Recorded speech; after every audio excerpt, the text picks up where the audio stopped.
L'association des parents d'élèves de Serémange-Erzange, avec le soutien de la municipalité, a organisé au théâtre un second apéro-conférence après le succès de celui sur le harcèlement. L'APE a invité l'association Screen Peace pour cet événement afin qu'elle anime la soirée. Le thème proposé était nos enfants et les écrans. Alors moi je suis Emmanuelle Didio, la présidente de l'association des parents d'élèves de Serémange-Erzange. Donc nous l'APE cette année on a décidé de faire surtout des événements autour des enfants. Donc on a vraiment axé, on a offert un spectacle en partenariat avec la mairie de Serémange, un spectacle de Noël. On essaie d'organiser des moments conviviaux pour les enfants et ce soir on va faire ça pour les parents. Donc c'est le deuxième apéro-conférence qu'on fait. Le premier c'était sur le thème du harcèlement, un thème d'actualité. Et ce soir donc le thème c'est le téléphone portable, comment bien vivre à l'heure du numérique, parce qu'on s'est rendu compte que c'était un souci également d'actualité. Ils veulent d'ailleurs interdire l'usage des écrans avant 3 ans à l'Assemblée nationale. Donc il nous semblait important d'aborder ce thème ce soir. Donc notre première apéro-conférence était sur le thème du harcèlement. Donc on était quasiment 80 présents à cette soirée. Il y avait des enseignants, des parents, même des enfants. Vraiment, cette soirée a été très bien accueillie au niveau du public. Les intervenantes étaient super et ça a permis vraiment d'aborder le thème du harcèlement. Alors ce soir, on a fait appel à une association qui s'appelle Screen Peace. On a regardé un reportage sur M6 avec un médecin de PMI qui démontrait vraiment l'effet néfaste des écrans. On a trouvé ce reportage vraiment édifiant et on a décidé carrément de contacter le médecin de la PMI.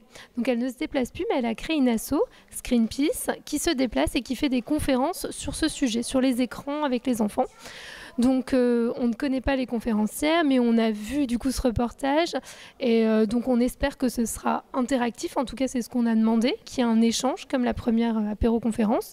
Donc vraiment aborder le thème des écrans, comment gérer les écrans en fonction des âges aussi et l'effet négatif des écrans sur nos enfants. Donc ce soir on est à 75 inscrits, donc on espère qu'il y en a qui viendront et qui ne se sont pas inscrits.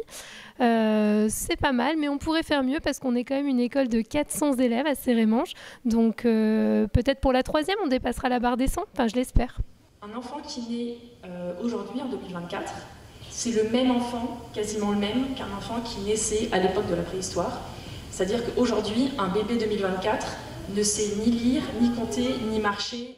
J'insiste parce que je vois qu'il y a des enfants dans la salle et le besoin de sommeil est un des besoins premiers et fondamentaux et même vital. Bonjour, je m'appelle Marc, je suis le papa d'un petit garçon qui s'appelle Jules et qui a 4 ans.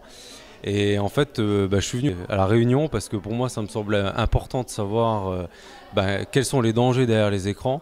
En tant que parent, je pense que c'est important de savoir tout ce qu'il peut y avoir comme danger pour nos enfants. Et surtout là, avec l'ère du numérique, c'est encore plus important. Et puis, je pense qu'on a toujours à apprendre. On sait bien évidemment qu'il faut leur limiter le temps sur les écrans, mais je pense que derrière, on n'est pas encore assez au fait de savoir exactement quels sont les impacts pour le développement de l'enfant, et notamment au niveau du langage et tout ce qui peut en découler. Donc voilà pourquoi je suis venu à la réunion. Plus ça va, plus la vitesse à laquelle ces objets s'invitent dans nos foyers est exponentielle.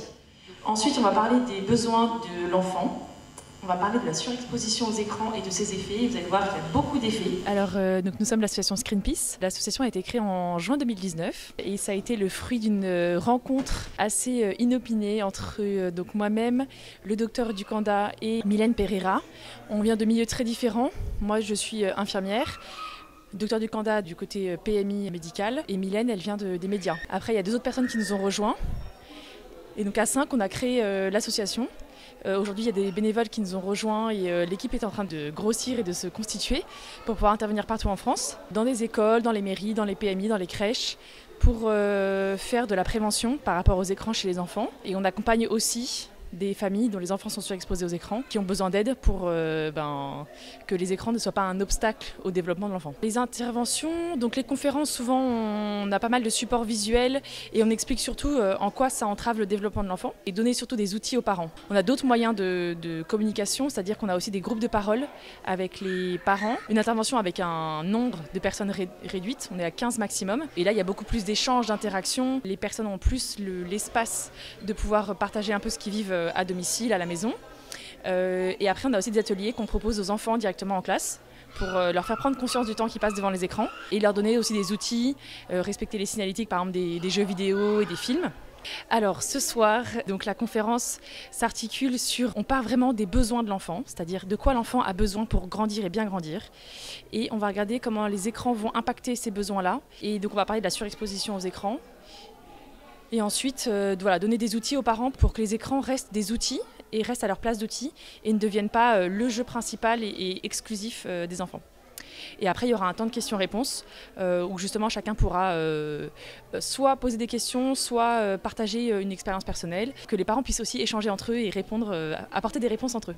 C'est la question des écrans dans la vie de l'enfant. Et donc pour elle, les écrans expliquent énormément cette augmentation qui est